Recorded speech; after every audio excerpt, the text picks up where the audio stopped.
సంవత్సరాల తరబడి ఎన్ని మందులు వాడినా మీ మోకాల నొప్పులు తగ్గట్లేదా? ప్రాణ పెయిన్ క్లినిక్ లో అత్యాధునిక చికిత్స.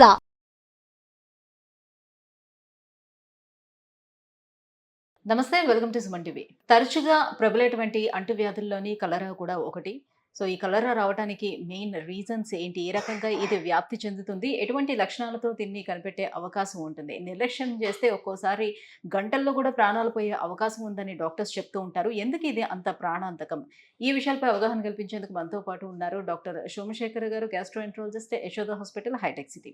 Hello sir. Hello sir, cholera అనేది ఈ మధ్య కాలంలో కొంచెం తక్కువగా వింటున్నటువంటి వ్యాధి కావచ్చు. బట్ ఎటువంటి లక్షణాలు ఉంటాయి సార్? ఎందుకు దీన్ని ఇంత ప్రాణాంతకమైనటువంటి వ్యాధిగా చెప్తూ ఉంటారు? బేసిక్లీ కలరా అనేది మోస్ట్ ఆఫ్ ద టైం ఒక బ్యాక్టీరియల్ ఇన్ఫెక్షన్, విబ్రియో కలరా అనే బ్యాక్టీరియల్ ఇన్ఫెక్షన్ వల్ల గ్యాస్ట్రో ఇంటెస్టైనల్ సిస్టమ్, అంటే మన చిన్న పేగులో ఇన్ఫెక్షన్ రావటం వల్ల వస్తుంది. మీరు అన్నట్టు ముఖ్యంగా కలుషితమైన ఆహారము, నీరు తీసుకుంటాం వల్ల ఇది పొట్ట లోపల చేరుకుని మనకు ఆ ఇన్ఫెక్షన్ వచ్చి దానివల్ల ఈ ప్రాబ్లమ్స్, ఇది డయేరియా అంటే విపరీతమైన లూజ్ మోషన్స్ని కాజ్ చేస్తుంది. ఆ లూజ్ మోషన్స్ ఎలా అంటే వాటర్, ఓన్లీ నీళ్లు మాత్రమే పాస్ చేస్తూ ఉంటారు. మన బాడీలో నీరునంతా ఇది తీసేసుకుని ఇంటెస్టైన్ లోపల నుంచి డయేరియా లాగా వచ్చేస్తుంది.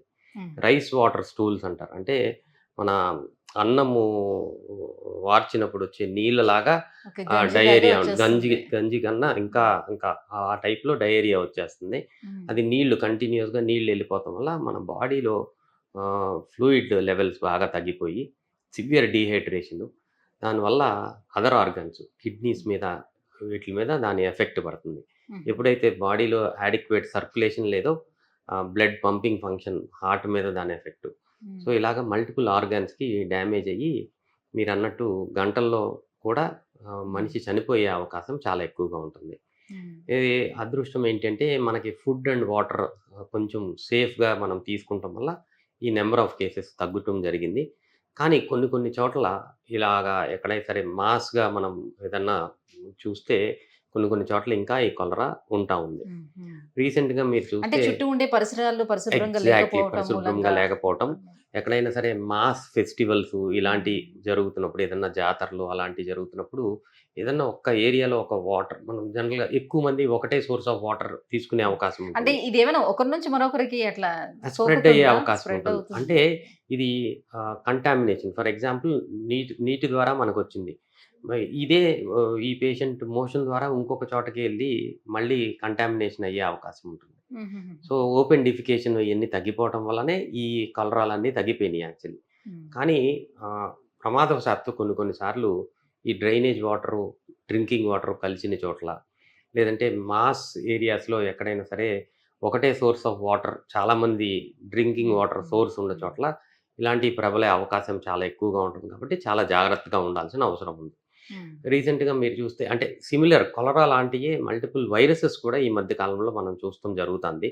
కలరా ఎంత తగ్గినా కానీ ఇలాంటి కొత్త వైరసెస్ మనం చూస్తాం జరుగుతుంది. రీసెంట్గా మీరు అబ్జర్వ్ చేస్తే ఓల్డ్ సిటీలో నార్వో వైరస్ అని ఒక వైరస్, చాలా సివియర్ డయేరియా, సేమ్ కలరా లాగా ప్రెజెంటేషను, సివియర్ డీహైడ్రేషను, డయేరియా వచ్చిన 6 గంటలకే డీహైడ్రేషను, హాస్పిటల్ అడ్మిషన్స్ చాలా మంది. ఎగ్జాక్ట్లీ అలా మనం చూస్తాం జరిగింది.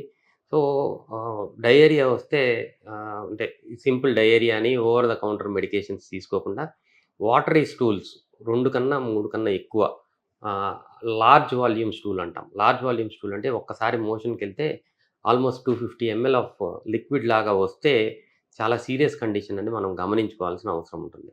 అలాగా 200 to 250 ml ఒక 7 సార్లు వెళ్తే మన బాడీలో ఫ్లూయిడ్ అంతా తగ్గిపోతుంది. So immediate hospital admission, ivy fluids అంతే లెవెల్లో, దానికన్నా ఎక్కువ లెవెల్లో ఐవీ ఫ్లూయిడ్స్ తీసుకుంటాం. దీనికి ఓరల్గా కూడా వామిటింగ్ అది లేకపోతే ఓఆర్ఎస్ వామిటింగ్ లేకపోతే ఓఆర్ఎస్ తీసుకుంటాం. ఇది చాలా ఇంపార్టెంట్. ఎక్కువ లూజ్ మోషన్స్ అవుతుంటే ఇమీడియట్గా హాస్పిటలైజేషన్, ఐవీ ఫ్లూయిడ్స్ ఇలా చేస్తే మన ఆర్గాన్స్ని మనం కాపాడుకోవచ్చు. కలరా అని మనం డయాగ్నోస్ చేసుకుంటే ట్యాబ్లెట్స్తో కంప్లీట్గా తగ్గిపోయే అవకాశము 3 to 4 days పడుతుంది. ఆ 4 days supportive management important. Same thing any other viruses, ఏ వైరసెస్ వచ్చినా most of the time self limiting ఉంటాయి. ఈ 3 to 4 days ఎప్పుడైతే సివియర్ డయేరియా, డీహైడ్రేషన్ ఉంటుందో అప్పుడు యాడిక్వేట్ హైడ్రేషన్ తీసుకుంటాం. ఓరల్గా తీసుకోగలిగే వాళ్ళు ఒక్క మోషన్ పాస్ చేసిన తర్వాత అట్లీస్ట్ 200 to 250 ml ఓరల్‌గా ఓఆర్ఎస్ గాని, కొబ్బరి నీళ్ళు గాని తీసుకుంటాం. ఓరల్‌గా తీసుకోలేనోళ్ళు అంటే ఐవీ ఫ్లూయిడ్స్. హాస్పిటల్‌కు వచ్చే లోపు వీళ్ళు తీసుకోవాల్సినటువంటి ప్రికాషన్స్ ఏంటి? యాహ్! అంటే ఓరల్‌గా ఈ తీసుకునే లోపు. వాళ్ళు డెఫినిట్‌గా ఓరల్‌గా ఎంత యాడిక్వేట్‌గా తీసుకోగలిగితే అంత మంచిది. ఒకవేళ ఓరల్‌గా తీసుకోలేకపోతే హాస్పిటల్‌కి రావటానికి అంత దూరాలు ఏమి లేవు ఇప్పుడు. ఎక్కడ వీలైతే అక్కడ ఐవీ లైన్ పెట్టించుకొని సెలైన్ స్టార్ట్ చేసుకుంటాం చాలా చాలా ఇంపార్టెంట్. సో, గుర్తిస్తాం, ఇగ్నోర్ చేయకుండా ఉండటం.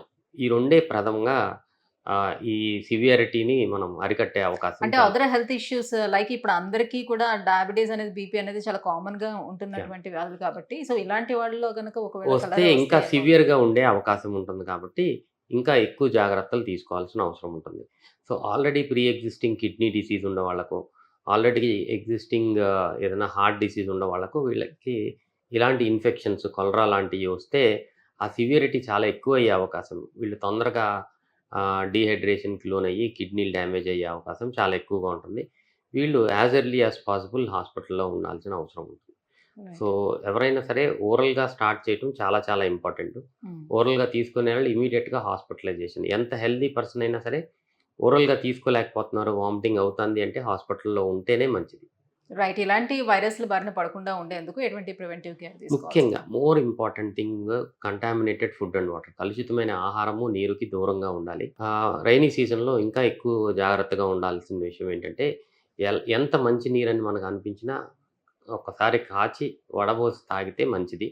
ఇప్పుడు మనం వాడే ఫిల్టర్స్ అన్నీ మంచి మంచి ఫిల్టర్స్ ఉంటున్నాయి. డెఫినిట్‌గా వితౌట్ ఫిల్టర్ వాడేవాళ్ళు ఎవరైనా సరే మంచినీళ్ళు వేడి నీళ్ళని కాచి దాని తర్వాత దాన్ని ఆరబెట్టుకొని దాన్నే వంటకి మేజర్‌గా రోడ్డు పక్కన దొరికేటువంటి పానీపూరి లాంటి కంప్లీట్‌గా వాటిలకి ఆపేస్తే మంచిది. అది యెస్. అన్నిటికన్నా డేంజరస్ థింగ్ ఈ రోడ్ సైడ్ ఫుడ్స్‌తోనే యాహ్! ప్రాబ్లమ్ వస్తుంది. Right. Thank you so much sir. So cholera రావడానికి రీజన్స్ అండ్ ప్రివెంటివ్ కేర్ ఏం తీసుకోవాలనే విషయాన్ని తెలియజేసినందుకు థాంక్ యూ.